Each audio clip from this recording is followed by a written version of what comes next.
प्रयागराज येथील कुंभमेळा दुर्घटनेत बेळगाव येथील चौघांचा मृत्यू झाला होता। या चारही जणांचे मृतदेह गुरुवारी विशेष विमानाने बेळगावात आणण्यात आले।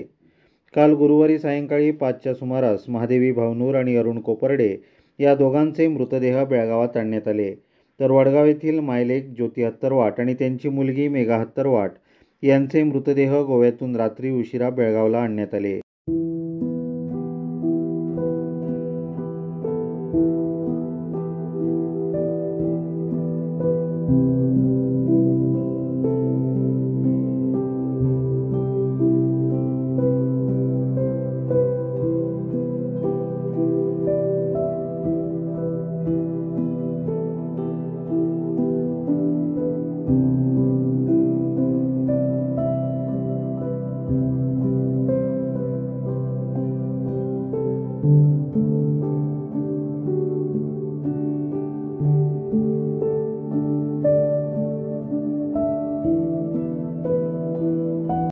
यावेळी जिल्हाधिकारी मोहम्मद रोशन, अप्पर जिल्हाधिकारी विजयकुमार होनकेरी यांच्यासह मान्यवरांनी पुष्पहार अर्पण करून मृतांना श्रद्धांजली वाहिली।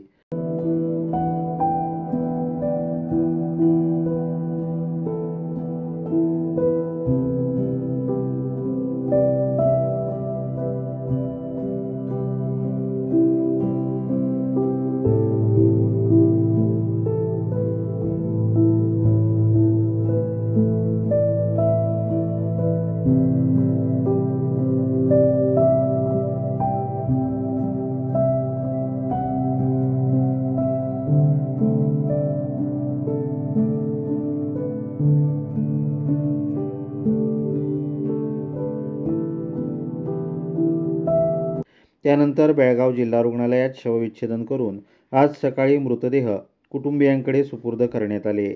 यावेळी कुटुंबियांनी एकच आक्रोश केला।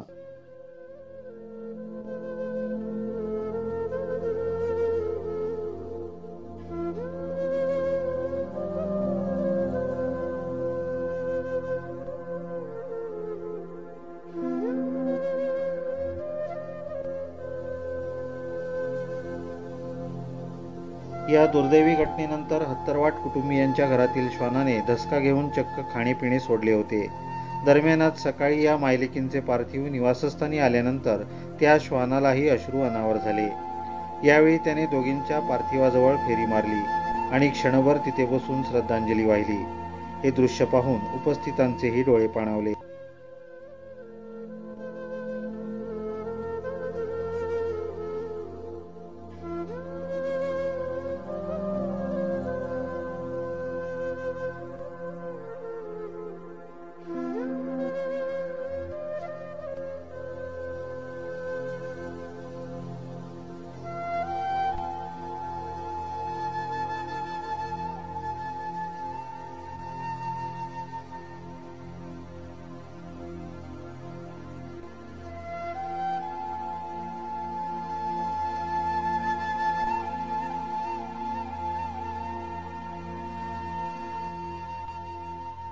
एकंदरीत या घटनेनंतर माणसाप्रमाणे मुक्या प्राण्यांनाही भावना असतात याचा प्रत्यय आला।